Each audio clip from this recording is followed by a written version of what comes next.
Joining me this hour, Reuters editor-at-large Chrystia Freeland, former senior advisor to Senator Lieberman Dan Gerstein, former George W. Bush speechwriter Matt Latimer, former Air Marshal instructor Jamie Smith, and terror analyst Roger Cressy. Good Monday morning. I'm Chris Jansing. This is Jansing and Company, and President Obama says he is ready to make a mid-course correction, admitting mistakes in the first 2 years of his presidency and setting the stage for an increased focus on jobs. That job-centric approach is already underway in India, where he and the First Lady are at a state dinner. That's the formal part of a roll-up-your-sleeves trip with a major aim of increasing trade. I want to be able to say to the American people, when they ask me, well, why are you spending time with India? Aren't they taking our jobs? I want to be able to say, actually, you know what?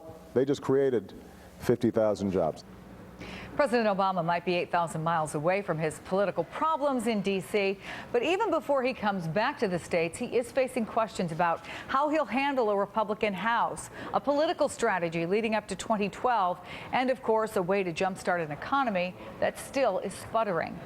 So when he says he'll make mid-course corrections, what exactly does that mean? Let's bring in our company, Chrystia Freeland, Dan Gerstein, and Matt Latimer. Chrystia, what does the president mean when he says that? What corrections, mid-course corrections, do you think he needs to make? Well, that's two different questions, what I think he needs to make and what I think he means. But to take the second one, what I think he means, actually, I think that what the White House is talking about now is more a change in rhetoric than a change in policy. And what's been really interesting is in the lead up to the midterms, we really didn't hear very many people in the White House saying, we made a mistake. We think we pursued the wrong policies. I think this is a president and the people around him really think essentially they did the right thing. And what they are struggling to figure out is how do they communicate that with the American people, and also how do they get more of the policies that they want through the political process. And that's going to be harder now rather than easier. Matt, is that what you hear with this, that the president isn't saying our policies were wrong, it's just we didn't present them well enough?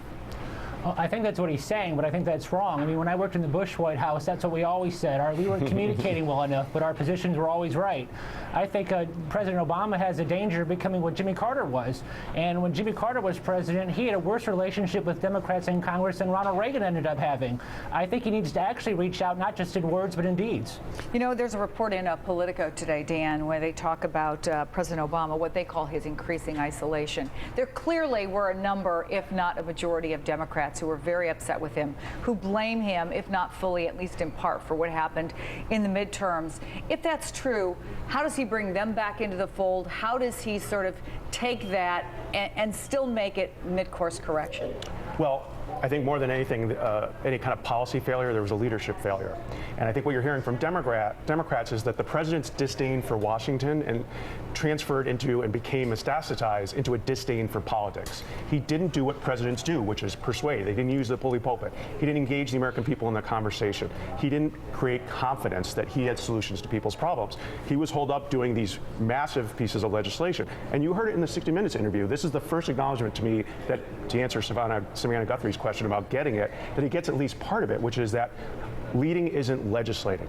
And he left too much to Congress, which is the most incompetent, dysfunctional institution in America right now, rather than saying, this is what I'm going to do. Here's my vision for the country. Here's how all the pieces fit together. I think you are going to see a change from him in how he leads and the tone. I don't know about the policy question. Yeah, let me play a little clip from 60 Minutes since you brought it up, because he was very serious through a lot of this interview. Here's a little bit of that from last night. We were so busy and so focused on getting a bunch of stuff done that we stopped paying attention to the fact that leadership isn't just legislation, that it's a matter of persuading people and giving them confidence and bringing them together and setting a tone. We haven't always been successful at that, and I take personal responsibility for that. Step in the right direction, do you think, Chrystia? Yeah, I think so. I mean, I think that was a really excellent point. And I think, you know, what often happens is presidents fight the last war. And I think that this group went into the White House very much remembering what happened to Clinton, and especially Hillary Clinton, over health care legislation. That was the big lesson sort of branded onto their souls. And health care legislation was the big thing they wanted to do. And they thought, we are not going to make the mistake that the Clintons and Hillary Clinton made. And so we're going to work through the legislative process. We're going to let the legislators really feel ownership of this. And, that turned out to be the wrong lesson to have learned. The president has really taken a very clear strategy recently, Dan. He's been going out everywhere, from radio talk shows to MTV. He's been giving a ton of interviews. He's extensive interview for 60 Minutes. But you had a speech writing company now. Should he give a speech? And if he does, what does the tone need to be? What does the message need to be? If he's going to make a mid-course correction, does he sort of have to reset? Yes. The timing of that speech, I think, is debatable, but I think what he's done so far is excellent. He's gone out, he's not shrunk away, he's not hidden. President Clinton kind of, hid from the public for a while after he took his shellacking in '94. President Obama stood up and took it. I don't think the tone in the press conference was that great, but I think he started to correct that with 60 Minutes. And it's funny, there's a pattern with him.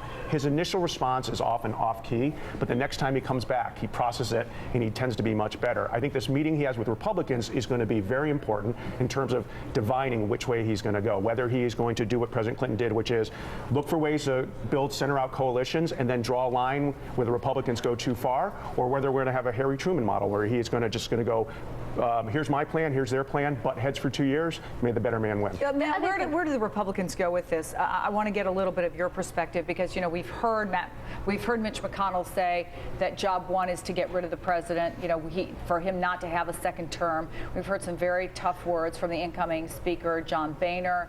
But if he's going to invite them, if they're going to have this meeting, if he's already talking about making some concessions on things like tax cuts for the wealthiest Americans, where do the Republicans go with this? Do they have to reach at least a half point here?